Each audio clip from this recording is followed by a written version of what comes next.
يعمل على شاكلته فربكم أعلم بمن هو أهدى سبيلا ويسألونك عن الروح قل الروح من أمر ربي وما أوتيتم من العلم إلا قليلا رب اشرح لي صدري ويسر لي أمري واحلل عقدة من لساني يفقه قولي فالحمد لله والصلاة والسلام على رسول الله وعلى آله وصحبه أجمعين السلام عليكم ورحمة الله وبركاته.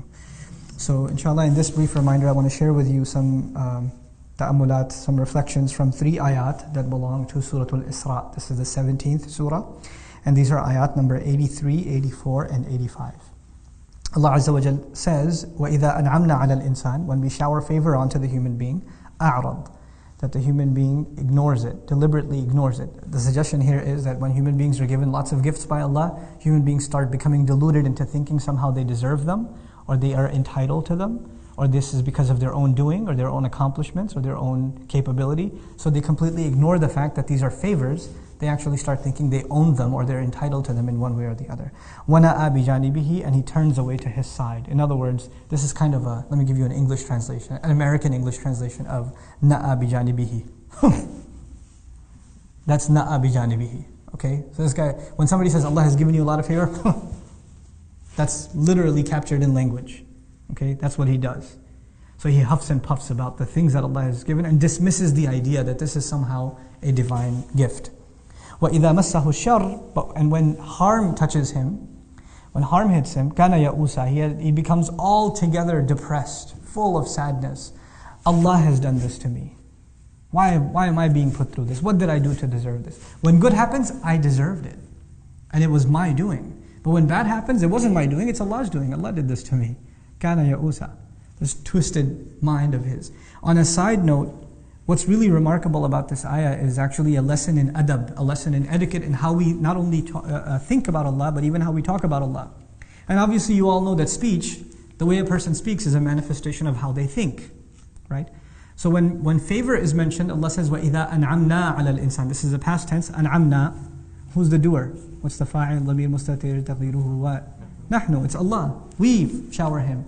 But when it says وَإِذَا مَسَّهُ الشَّرُّ, when favor is mentioned, then the doer, the subject of the verb is Allah. When we shower him with favor. When harm hits him, Allah says massa, huwa massa, and the outside doer, the fa'il is ash-sharru. When harm hits him, when harm touches him. In other words, Allah did not associate himself with harm. Okay? So Allah did not say when we make harm touch him, or we afflict him with harm. He didn't do that. He didn't associate harm to himself. And this is actually teaching us something, a very deep concept in our religion about harm and benefit in this world.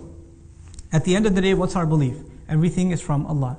When someone gets sick, it's from Allah. When someone gets better, it's from Allah. That's our belief. Nothing happens except for the will of Allah. But that doesn't mean that we get to talk about it like that. Even though that's the reality, there's supposed to be a certain level of respect. Why is that? And you have to, if it's truth, it's truth. You should just be able to say it. Why code it with formality? This is also an important lesson. Allah teaches us in a way that is suitable for all human beings. You see, a mature student, a mature believer, they know that when good happens, there's good in it. And when that bad happens, there's also good in it. And all of it is a test. This is a mature believer. But anyone short of being mature, anyone that's not that mature in their faith, then when bad happens and you say it's from Allah, how did they think of it? Literally as Allah did something bad and He means something bad by it. Like they cannot process anything more mature than that. Right? So Allah reveals language that for someone who's deeply going to reflect will also understand, but somebody who just looks at it on the surface level can still appreciate and not get the wrong conclusion. Harm touched him. Allah did not say when Allah harmed him. Allah didn't say it like that. Because for the immature, just listening to that, you just get messed up. And He's actually correcting the immature by saying, وَإِذَا مَسَّهُ الشَّرُّ كَانَ يَئُوسًا. When harm touches him, he becomes entirely depressed. He becomes overwhelmed. Ya'us, actually, fa'ul, this is from ya'is, is mubalagha, extremely depressed. You know, there are some people who are used to success. They're used to just getting 100. They're used to winning every race. They're used to winning every game. They're used to being number one at everything. You know, they're used to getting their parents to listen to everything they say, etc., etc. Then one time they don't get their way. What happens to those kinds of people? Those are the kinds of people in life that have a really hard time dealing with failure, or dealing with loss, or dealing with a challenge. People that take the hits all the time, like the fourth kid or fifth kid or something in a family, it's all good. Or the youngest one, youngest kids, like, I'm afraid for my youngest one because, she can get away with pretty much anything. Because by the time you get to the youngest age, then, for some reason the policing of your parents I don't know where it goes. Like I tell my mother and father that about my youngest sister. They were tough on us, but my youngest sister gets away with that. And I'm like, Mom, what happened? This was not policy with us. How is she getting away? No, choti hai, rehne do. Like, she's so little. She's not little. So, what happens with people? They get spoiled.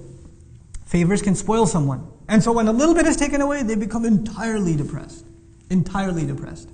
Now this lesson that Allah teaches us, about favor and being, harm touching you, all of us in this dunya have been given a limited number of ni'mah and a limited number of shar. Right? On the one hand, Allah has decided what our rizq is going to be. Our rizq, our provision includes our money, but it also includes our friends. It includes our families, our rizq. Our knowledge is our rizq. The people who teach us is our rizq. The people who learn from us are rizq. Our children are our rizq. Every good you have in your life is basically your rizq. And you don't have an unlimited amount of this stuff. Where do you get the unlimited stuff? You get that in Jannah. Here, there's a limited supply of what you're going to get. It's written for you. Then on top of that, there's a limited number of challenges that you're going to face in this life. Allah is not going to give you any more or any less than what He's written for you. That's it. It's declared, this is what your lot in life is. Now if you internalize that, then your challenges and your opportunities, if you put it in that language, that your challenges and your opportunities are not the same as my challenges and my opportunities. Okay? They're not the same. And sometimes Allah opens a door of opportunity, but you refuse to walk through it. Like He opened it, and you could have reaped a lot of reward from it, but you chose to not walk through it. And then you end up suffering. And then you end up blaming Allah instead.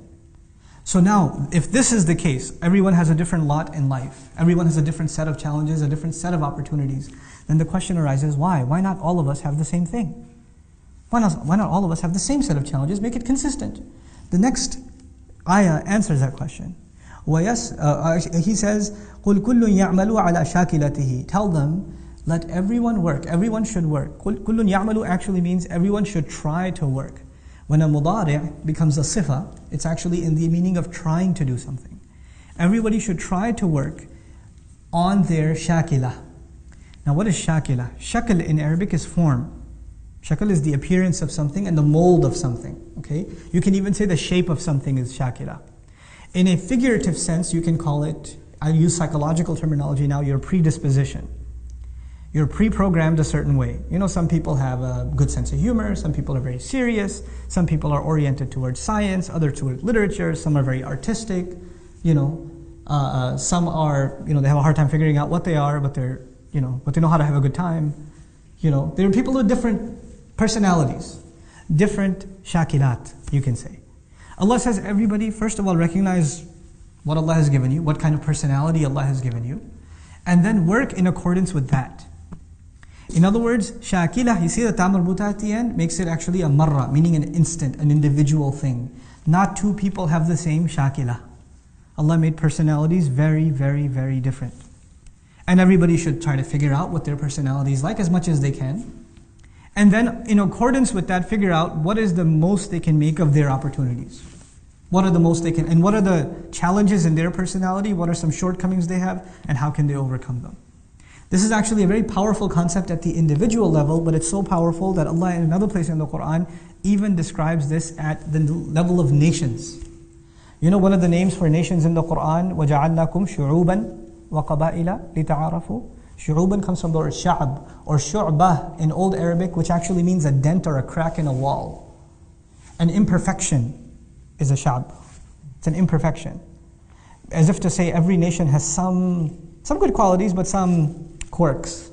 And nations have to get to know each other so they learn from each other's strengths. Because one nation's strength is another nation's weakness, and one nation's weakness is another nation's strength. In my culture, there are some things that are really bad. I should learn from another nation. Like if I'm a Desi, our dietary habits are really bad. So maybe I should learn from another nation that has much healthier eating practices, whose 70-year-olds go jogging, where our 40-year-olds are on a cane. So maybe there's something wrong with our culture that we can learn from another culture. That's at the level of nations even. But even at the level of an individual, if someone's able to recognize their weaknesses, then they're able to make connections, make friends, put themselves around people that cover for that weakness. That they recognize that weakness and they cover for that weakness. You see, if you surround yourself with people that have the same weaknesses as you, they have the same problem as you. Like if you have a terrible sense of humor, you have no restrictions on your sense of humor, and you become friends with other people who also have no breaks in their sense of humor, not very good things will come out of that relationship. Maybe someone in this relationship should have what? Some sense of, okay guys, that's enough. Let's cut it out. You see what I'm saying? Somebody has to be there. But by the way, if everybody's super serious, and you're serious and all your friends are super, that's a very depressing life. You need somebody to stir things up. قُلْ كُلٌّ يَعْمَلُ عَلَى شَاكِلَتِهِ. Now in terms of deen, in terms of what Allah wants you to do with your life, everybody should, instead of complaining, or you only get happy when good things happen, and you get super depressed when bad things happen, the reality of it is, each of you will have your share of good and bad in this world, and you need to make the most of it given your personality, given your shakila. فَرَبُّكُمْ أَعْلَمُ بِمَنْ هُوَ أَهْدَى سَبِيلًا. Then your master knows who is more guided in terms of a path. And he didn't say as-sabil either, he said sabilan. He made it, actually, this is a tamyiz of it, in terms of a path, suggesting that each one of us will have a course, depending on our shakila. Now, which raises another question. Where did these different personalities come from? How come we have different personalities? In psychology studies, they study genetic twins. One's favorite color is blue and the other's favorite color is purple, and they're like, we can't figure this out. Genetically, they're the same. Because some said your personality is a product of your genes and your environment, right? Nature and nurture. But then they can't figure out these cases where the nature is the same, genetically they're the same, and they're brought up in what? Same household. So their nature is the same and their nurture is the same, but this guy likes bicycles and that guy likes boats, or whatever. This one's into sports and that one's into chess, and they can't figure this out. Genetic twins, how can they do this? Allah Azza wa Jalla actually answers this question. And He says, there is something mysterious about you and what's going on inside you. The next ayah is, وَيَسْأَلُونَكَ عَنِ الرُّوحِ قُلِ الرُّوحُ مِنْ أَمْرِ رَبِّي. They ask you about the ruh, the essence of the human being. By the way, ruh, interesting word in Arabic, associated with rawh, like farawhun wa rayhan, joy, pleasure, contentment, satisfaction. There's something inside of us that is the source of our happiness, is the source of our contentment, and it's distinct to each and every one of us. We can only know very little about it. Allah says, they ask you about the ruh, tell them the ruh is from the command of my master, min amri rabbi. Shah Waliullah Dehelvi rahimahullah used to argue that there are two worlds of Allah's doings. There's the alamul khalq and alamul amr. Alamul khalq, the world of creation, and the world of command.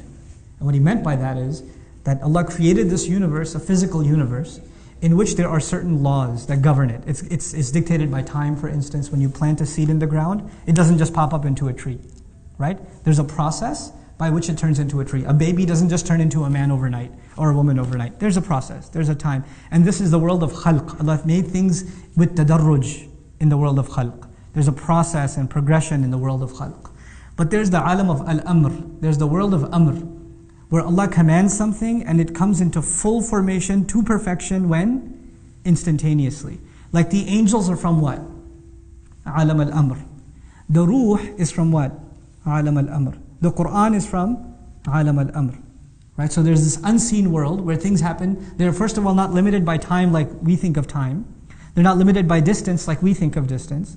They're not limited by process like we think of process. It's its own entity, the world of al-amr, the amr of Allah. Which is why when amr is mentioned, إِنَّمَا أَمْرُهُ إِذَا أَرَادَ شَيْئًا أَنْ يَقُولَ لَهُ كُنْ فَيَكُنْ. When He says amr, He gives the amr that it should be, and it comes into existence immediately. It happens immediately. That's the world of Allah's amr. And these two worlds seem to be separate most of the time. In us as human beings, we actually have our physical growth is from alam al-khalq, and our spiritual entity belongs to alam al-amr. Prophets ﷺ are teaching people, but their teachings come from where?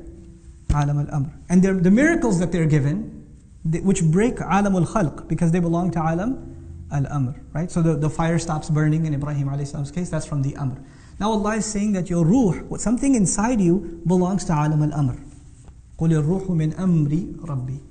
It's from the amr of my Rabb. And how much do we know about angels? How much do we really know about, the world of amr? Not much.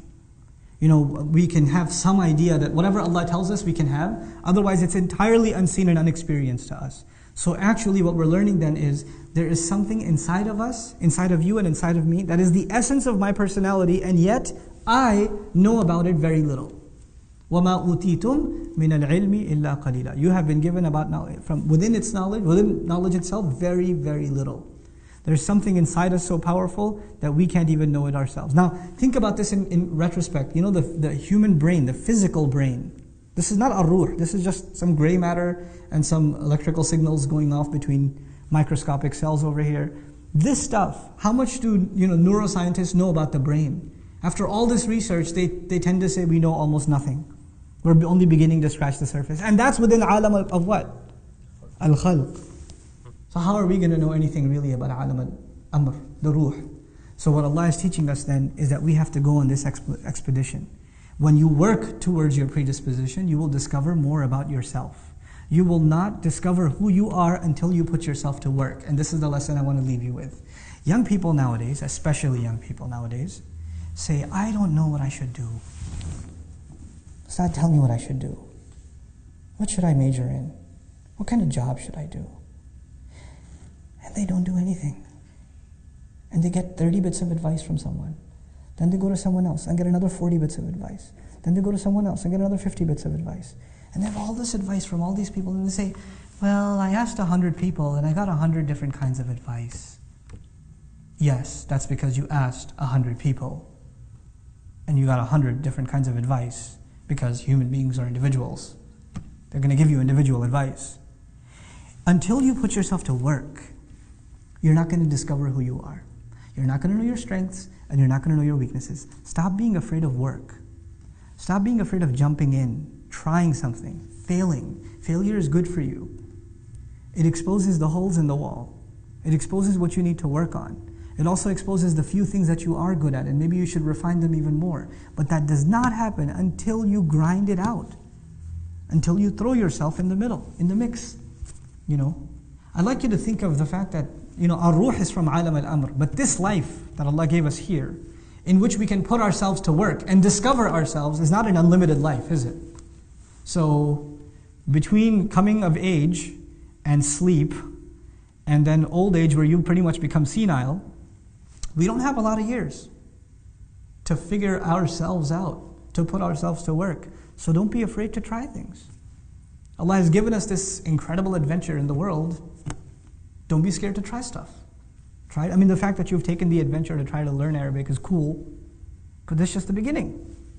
Try things in business. Try things in your education. Try things in, try a different kind of job. Try things. And if you live your life just afraid, I'm not sure if it's going to work or not. I'm not sure if I'm going to succeed at that or not. Those are the kinds of people that will only sit on the sidelines and not do anything in life. You have to stop being afraid of failure. You have to work on your shakila. You have to let go of that inhibition. And once you let go of it, amazing things will happen in your life. When you stop being depressed about failures. My favorite student, I've taught, Dream's been around for now 5, you guys are year number 5, it's crazy. You guys are year number 5. One of my favorite students of all time, I'm not going to name him. You know what his problem was? Allah created him not to learn Arabic. That's what I say about him. He's my favorite student. I love him to death. This guy, no matter how hard, and he studied harder than anyone else I know. Day in, day out, he's sitting in class, breaks, everybody else is playing ping pong or slapping each other. He's studying. People are taking lunch breaks. He's studying. He's buried in the notes. He's buried in review. He's always asking questions, studying. He's got piles and piles of notebooks that are filled up with his notes, and get another one, and another one, and another one. His hand's starting to hurt. No, I'm not going to use a laptop because that's for lazy people. I'm going to study. And he's one of my close friends. He and I used to hang out a lot before. I was like, hey, why don't you come learn some Arabic? He goes, yeah, I'll do it. And he jumps in. And then now during the year, I call him, hey, you want to go hang out, get some pizza or something? No, bro, I got to study. I'm his teacher during the day. And at night I'm saying, hey, you want to go hang out? No, bro, I got to study. Thanks a lot. Click. And he, on so many exams, failed miserably.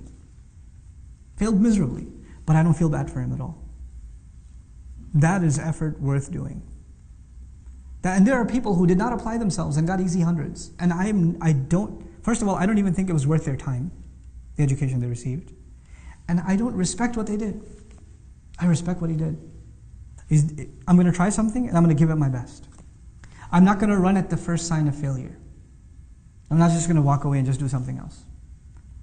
Where there's this idea that even the line of work you're going to do, the career, the pursuits you're going to make, the efforts you're going to make, so long as you find them enjoyable, you should do it. The moment you have a boring day or two, you should be like, I need to do something else. I'm going to move on to something else. Really? Really? This is not Jannah. You have good days and bad days. This life is like that. When favors are being showered, everything's happy. I'm perfect. This is the way I need to be. And the moment things don't go your way, kana ya'usa. You become super depressed. I don't know if this is the thing for me. I don't know if I should even be doing this. It happens to students. They fail one test. Or no, not fail. Sorry, got a 95. Astaghfirullah al-azim. How will you show your face to your parents? Who will marry you now that you have a 95? I don't know if I should drop out now because it's not even worth it anymore. Are you serious?